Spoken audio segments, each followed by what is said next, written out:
Hello, agentpreneurs, and welcome to episode 35. We are wrapping up week 7. It's impossible to believe that today's the 35th episode of this show. I'm Randy Shiozaki. I'm your host. I'm one of the co-founders of ListReports, and we've got a lot of really cool stuff going on right now. First and foremost, our YouTube channel, it is growing nicely. We're focused on engagement. We've had 1,000 hours of engagement in our first month. So 1,000 hours of training and education and learning and thought leadership and all the things that are deeply important to us. And so far you're reacting well. So if you haven't already, go to YouTube, subscribe to the channel, and make sure that you don't miss an episode. Next week, so yesterday I had Wasal on. We talked about next week, stand and salute, extreme ownership. Next week is going to be amazing. We've got a full lineup of military leaders going to talk to you about how they think, how they're resilient, or how they're reacting to these times. And as we announced yesterday, we are ending the week with an amazing Friday, and we've got Jocko Willink coming on himself on the Friday show. He is the author of Extreme Ownership. If you haven't read it, get it now. Read it this weekend in preparation for next week. It's a New York Times bestseller. He's a former Navy SEAL officer and a leader in the Battle of Ramadi, and he's got unbelievable life lessons. So make sure that you tune in all next week, Monday through Friday. We've got a full lineup. We're going to post it this week on our Facebook group. So make sure you tune in for that. Today, in a few moments after the headlines, I'm going to bring on Keizo Shimamoto. He's a good friend, longtime friend. He's the inventor of the Ramen Burger, and he embodies passion and dedication and focus better than anyone I know. And he's got some great lessons today. So make sure you think about it. If there's anything you ever wanted to know about ramen or life, you can ask Keizo. So he'll be on in just a few moments. In a second, I'm going to bring on Keizo, and I've got a fun little clip here. So let me pull up something on the screen. So Keizo is a very, very famous ramen chef. So I've got a picture on the screen right now from his Instagram. He's Go Ramen on Instagram. So if you want to see the best ramen out there, I've eaten it, and I can attest to this. I've eaten ramen all over the world, not nearly as much as Keizo. And Keizo, remind me to have you tell everybody how many bowls of ramen you've eaten. This is top-notch ramen. So make sure you go to Go Ramen and follow Keizo. He is also the inventor of the Ramen Burger. So after the world had the cronut and we were looking for the next craze, the Ramen Burger was the thing. And so the Ramen Burger is interesting. You can actually follow Ramen Burger on Instagram as well. And what this led to, and I'm going to play a funny little clip here before I bring him on, is Keizo, as a result of the Ramen Burger, had an opportunity to go on Conan a few years ago. You're going to teach us quickly how to eat these noodles. Gentlemen, do you want to partake in this? Is it okay if Andy and Chris come over here? Of course. All right. What's in this? Ramen noodles. We want to know every ingredient. You eat a bowl of noodles in Japan, it comes out piping hot, and you want to eat it fast. You're in a hurry. Right. You want to give respect to the chef. Like that. But no, what he's doing. But that's like eating like a dog. Amazing. So with that, what I'm going to do is I'm going to bring Keizo on. So Keizo, why don't you say hello to the agentpreneurs of ListReports? Hi, everyone. Awesome. Hey, Keizo, thank you so much for taking time out of your day and doing this with us. Keizo's based in New York City, so he's really in the epicenter of what's going on. He's at home. Hopefully we get a chance to see one of his beautiful children or his wife pop their head in the back. And so we're all wrestling with different situations, but he's in New York City right now. Keizo, thank you again for joining. We're going to talk about your deep love and passion for ramen, but here's where I want to start. I don't think that most people understand what ramen is, right? They think of ramen as a package of noodles that I ate during college that cost me $1, and yet that's not really what you make. So can you talk a little bit about ramen? I want to make sure we educate our audience. And for those of you out there listening right now, make sure you prepare your questions because you have a chance to ask an unbelievable ramen chef anything you wanted to know about ramen. Yeah, thanks for having me, Randy. It's great to see you. Likewise. For ramen, the kind of ramen that I make, it's more of not the instant style, but the ramen shop where you go to a restaurant, you sit down, and you have a bowl. That style of ramen has been around for a long time, and it was a soup noodle dish that came from China to Japan, and the Japanese made it their own. And so I don't want to say real ramen, I mean, all of it's real food, but you can call it proper real ramen. ramen. Okay, so that's okay. Proper ramen is it takes a long time to make. Like some places, they boil their soup bones for 2 to 3 days, maybe even longer. And there's a lot of technique involved, a lot of patience, and a lot of different types of ingredients that come together into one final bowl. And that bowl can be eaten in less than 5 minutes. So, it's a lot of effort and skill and patience and hard work that, with very little or short reward. So I think that's like the most difficult part of it. I mean, that's the best part of it and the most difficult part of it. Yeah, absolutely. And sorry, we have a funny comment I'm just going to put on screen here for just a moment. So Scott Brixton says, dude, please save me. There's no COVID in North Idaho, but there's also no ramen either. So you've got fans out there who are waiting for really, really good ramen. Keizo, I'm just going to pull up on screen real quick something. I want to show this. So to make this point, right, for those of you out there watching, there's a Tasty video. Tasty made a video with Keizo just a few months ago on what it takes to make 400 bowls of ramen from scratch. And so you should watch this video because it will show you just how much work is involved in making an amazing bowl of ramen. So Keizo, that's really helpful. Here's what I want to do, right? You have a really fascinating story. And so you started your career in mortgage, right? Which is relevant to a lot of our viewers out there. And so talk about sort of your love of ramen, why you love it. We always talk about the why on this show. What's your why? And how did you transition from being in mortgage to now being a ramen chef? So I grew up enjoying ramen. It was one of the very first foods that my mom introduced me to that I actually liked eating. I'm Japanese American, born and raised in Orange County, California. And, we would frequently go back to Japan as a family every year or so. And that's when I got first introduced. And of course, like even in LA, there were a lot of ramen shops back then that weren't as popular, but, all the Japanese Americans would go to and, people who knew something about ramen. But I kind of just been addicted to ramen my whole life. And like I said, I grew up in California. I went to UCLA. I started in the subprime mortgage industry out of college. I worked in structured finance and, I was like a securitizations analyst. So I spent a lot of time trying to get into that field and work in that industry. And unfortunately, I was part of the whole subprime meltdown back in 2007, 2008, and I did get laid off from the company I was working at.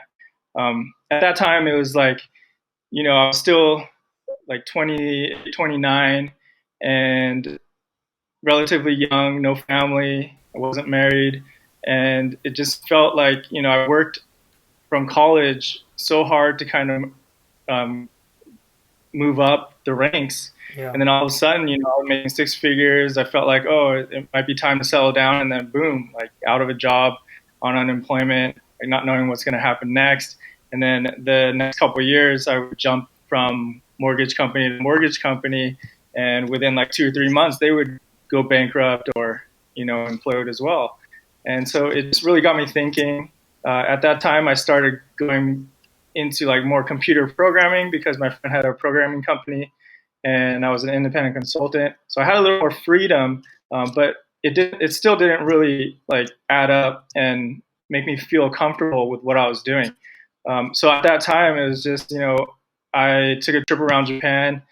I started blogging about ramen. I went to 21 different cities, ate 55 bowls of ramen in 28 days, and it just amazed me how many different styles there were, and I just wanted to know more about that. And it kind of naturally led me, like I never thought I'd be a ramen chef, but the whole wanting to know more about this subject made me apply for a job and go work at a shop in Tokyo, spend 4 years in Tokyo, and then basically become like one with this industry now. And I'm approaching 11th, 12th year of being in the ramen industry, and I have like 3 different companies related to ramen, and it's been a it's been a crazy ride.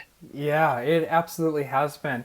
I got a comment I think you'll appreciate here from Sandra. Most of it will show up on the screen, but Sandra says, "Hi Keizo, you are freaking awesome. I watched your New York special when you opened up the pop-up. Your technique is insane, but man, I feel the love in each bowl. I'm so excited to hear what you're up to and where I can get your ramen bowl." So that's fantastic. Thank you, Sandra, for sharing that. That must make you feel good, right? Because when someone says to you, "I feel the love in every bowl," right? I've known you for a long time. I've followed you for a long time. I've eaten your ramen, and I can attest to that. And that, I mean, what does that mean to you when you hear somebody say that? It definitely means a lot. I mean, I'm very passionate about what I do, and I do put a lot of my time and sacrifice away from family and stuff to really try to get the perfect bowl or somewhat close to it. And yeah, hearing people hear my story and they get inspired, that's like the best part of all of this. Yeah, I can imagine. And Keizo, one of the things that we try to impart on this show, and with our employees in the company, is this idea. We call it ultra learning, right? Where you're just always trying to learn, you're always pushing. And I want you to talk about that a little bit because it's you paid your dues, right? By traditional standards, you paid your dues. You worked in ramen shops in Tokyo. You learned how to make the soup, and yet then you're like, I need to learn how to make the noodles, and you're making noodles now, and you just keep pushing, right? So talk a little bit about how that factors into what you do and this idea of learning and constant learning. I think when I made the decision to move to Tokyo and really learn about ramen, I had to really devote myself and have that drive to learn as much as I could in maybe a short period of time. Like I said, I was approaching 30 and not really like the youngest kid on the block, but I took advantage of all that time. They told me, they gave me like, here, you work from 7 a.m. to 6 p.m., but, I stayed till like midnight helping out. Yeah. Even if I wasn't getting paid for it, it was just like the learning experience and trying to learn as much as I can, trying to soak it in. And the grind is real. And going through that as just an apprentice and then having my own shop as well, it's still the same like momentum and drive that you need to have to be successful, I think. And then the measure of success is not really like money or anything. It's really just like being able to build and build and build and build and keep building. Yeah, absolutely. Keizo, we had a guest on about a week ago, a guy named Stephen Powell, and he was talking about setting kind of goals or vision boards or things for the future. When you became a ramen chef and you thought about what your future would look like, did you have some end game in mind where you're like, I'm going to take over the world and I want a ramen shop on every corner? Like, how did you think about the future and how did you plan for that, if at all? And that's a lead in, frankly, to the Ramen Burger, which kind of came out of the blue as a bit of a surprise. Yeah, so that's the thing. I didn't really have like a 5-year plan, 10-year plan, as much as my brother wanted me to. But Huh. it was really just getting into the field at first and seeing what I could do. Like I said, I didn't expect to be a ramen chef, but just the natural evolution of wanting to learn more about it, I had to become a ramen chef. And it's it, it was just Yeah. like that was kind of it. No, no, it makes sense. I mean, so when you wake up in the morning, right? You still, right? Even at home, right? I see your stories every day, right? You're still making ramen, like you're still tweaking, perfecting. Like when you wake up and talk a little bit about like the craziness of this time that we're in. Obviously, your business has been impacted by that. Like, how do you continue to hone these skills? How do you continue to perfect your craft? For me, I've had so many different types of bowls, like in Japan, in America, in Europe, and all of these are still like in my mind, like because they're so different. Like I remember each one, and my thing is that I try to replicate these bowls that I've had, like whether it be like a classic Tokyo shoyu ramen or a tonkotsu from Hakata, or miso ramen from Hokkaido. It's just I tend to just kind of fall asleep and thinking about ramen, and Interesting. then when I wake I kind of say like, oh, I can try to make this today. So that's kind of what I do, and that's what pushes me to get better and better at it. Yeah, no, that makes a lot of sense. I think this is an important point, right? You've clearly found love in your work, right? So I'm assuming, correct me if I'm wrong, it doesn't really feel like work. I'm sure there are long and tiring days, right? But you have found love in work, and that's something that we try to encourage everyone to find, and I would encourage all of you listening to find, is you have to find love in what you do, and when you do that, it doesn't really feel like work. And so Keizo's, after all these years, falling asleep thinking about ramen and waking up making ramen. And I think the one thing, Keizo, that you do that I find really interesting is you really do pay homage, maybe is a good word, right, to the history of these bowls. And so, but why is that important to you? Why is either preserving or recreating a memory something that is so important to you when you cook? I think because ramen is kind of like the ultimate comfort food for me. So, I grew up eating those old school, like 1950s style Tokyo ramen. And I've also been living in Japan when all these ramen shops have started closing because the master has retired. So I think a lot of, like, to me, those are really special. And I feel that even though they're gone, I think I want people to know about it, especially in America, because America doesn't have that history of ramen yet, at least in that style. Like, people think, oh, tonkotsu is ramen with a pork bone broth.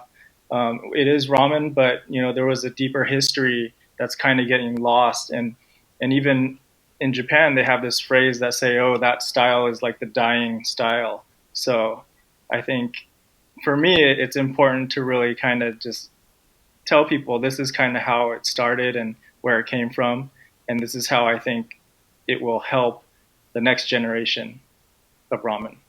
I love that. I love that, sort of paying that forward.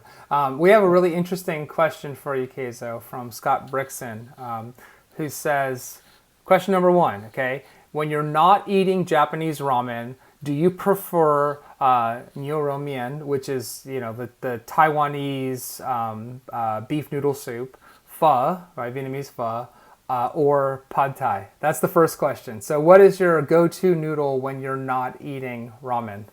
If that ever happens, frankly.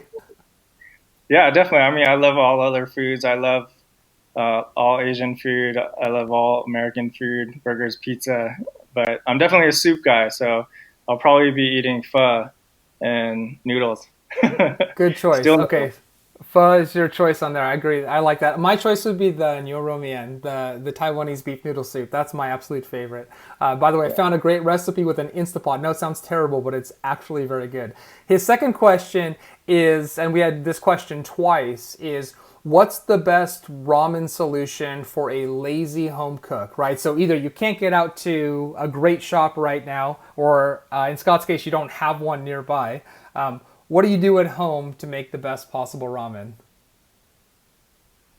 oh, that's a very loaded question with a heavy answer. So uh, it Go depends for on it. what your goal is, to do you really want to dive into making everything from scratch or not?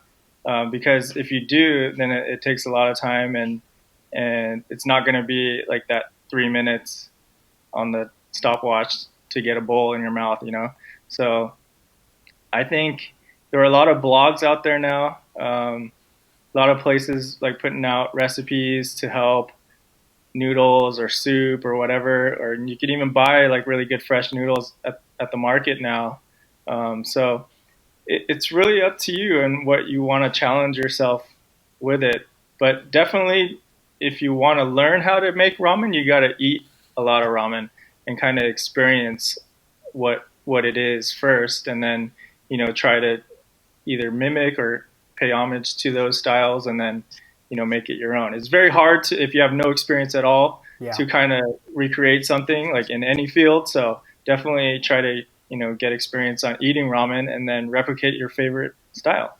So, a couple thoughts in there. First one, because I forgot to mention this. So, tell everybody, how many bowls of ramen have you eaten personally In my in lifetime, your I'm lifetime? definitely, I know you have an estimate for this. yeah, definitely over 10,000. It may not be 10,000 different shops, but yeah, definitely that 10,000 much. bowls. That's I mean, I'm unbelievable. 42 now, so I'm not that young. I've probably eaten ramen since I was 4. So That's true. And actually, just to Scott's question, I saw you experiment recently with kind of this hybrid combination of maybe some pre-made noodles. And I mean, for what it's worth, sometimes I'll just take, a decent packaged noodle, right, and add some, I think you even sous vide some chashu, right, just because you're at home, right? Or add a fried egg or whatever. So for me, it's about adding stuff from home to it. And I think you made the point before, Keizo, that there's no rules with ramen, right? It's just an interesting thing. There really are no rules.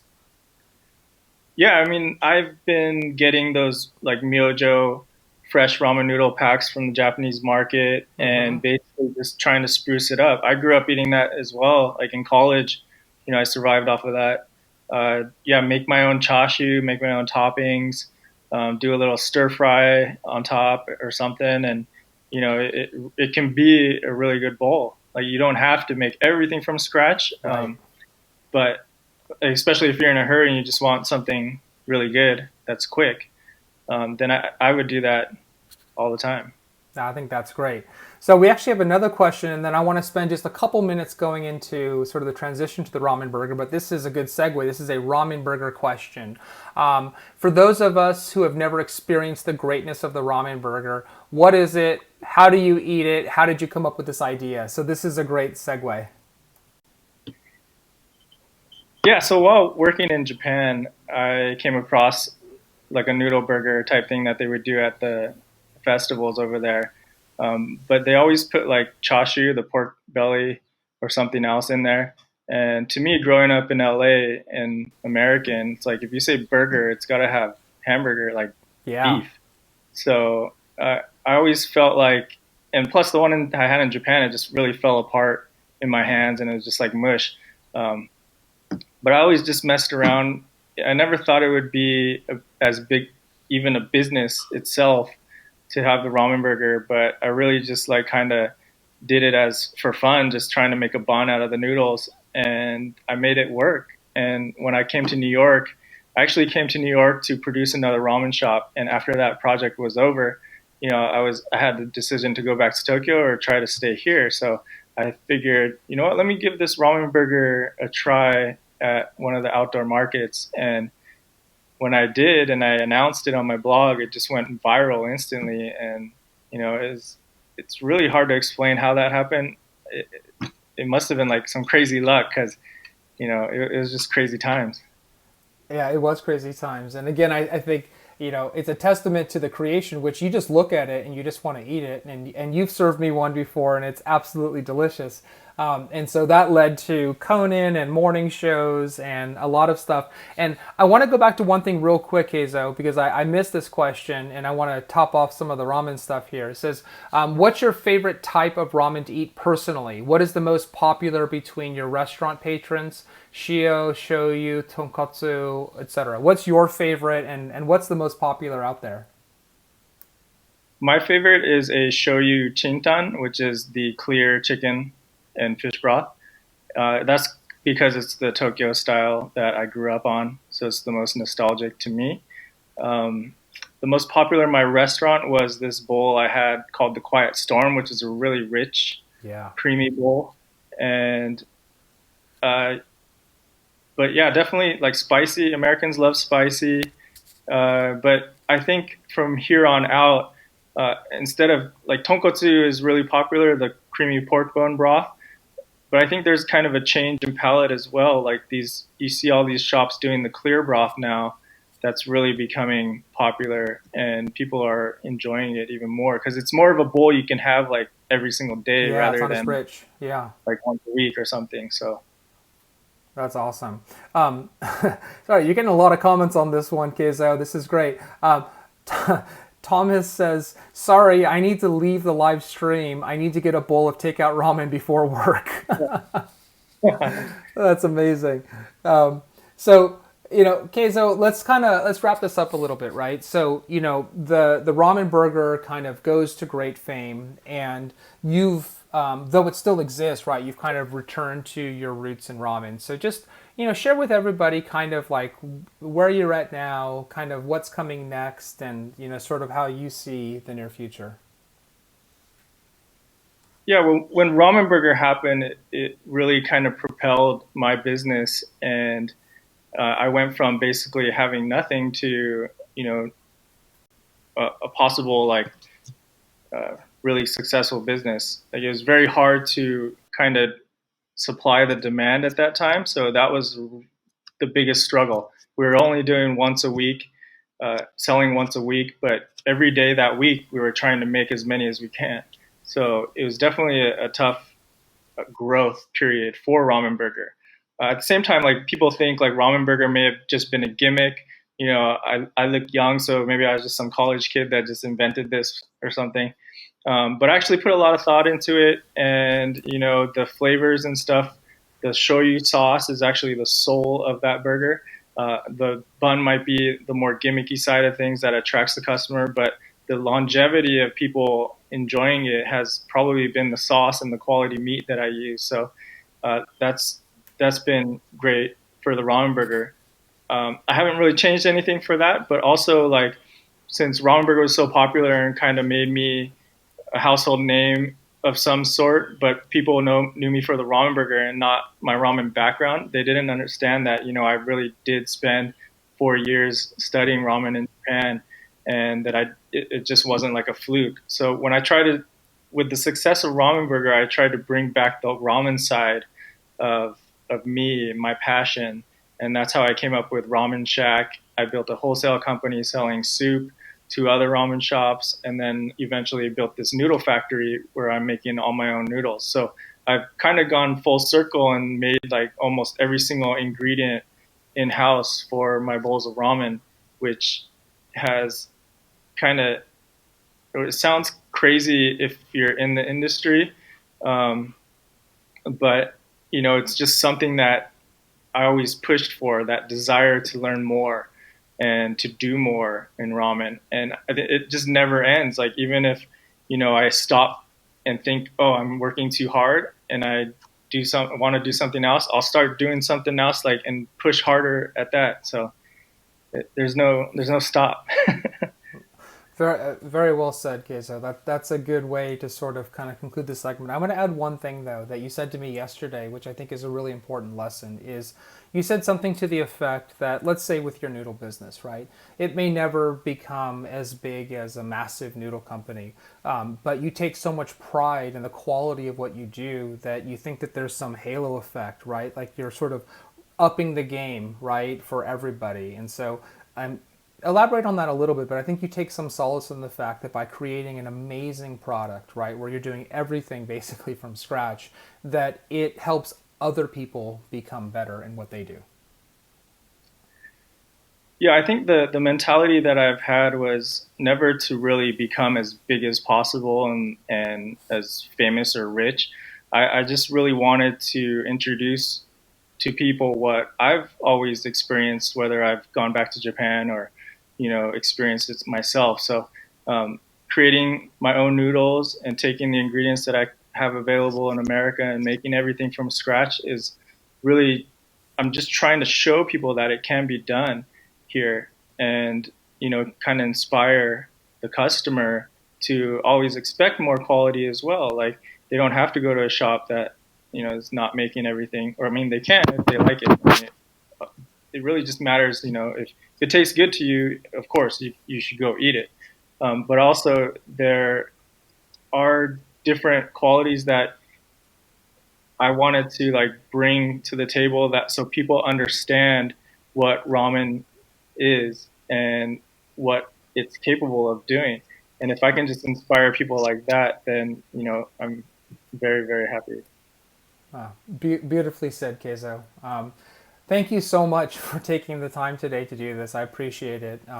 Stay healthy and stay safe. Say hi to your beautiful family, and hopefully we'll get a chance to talk to you again in the future. Yeah, thank you, Randy. It's been great to hear you. Thank you so much. Well, that was great. I mean, well said. What a great way to end it. Pull this up again real quick, but if you want to follow Keizo on Instagram, he's at Go Ramen, and there's pictures of his beautiful family and his kids and wonderful bowls of ramen and the noodles that he makes, and so much passion in that. I mean, I just love that. There's a level of humility in the words that he uses, where he's dedicated to the pursuit of learning, always learning, and creating this amazing bowl. And in some cases, even if he's not the direct beneficiary of, let's say, the profits of that, that somehow everything gets better. And this connection to memory is something that really resonates with me. I mean, I grew up eating ramen, not nearly as much as Keizo.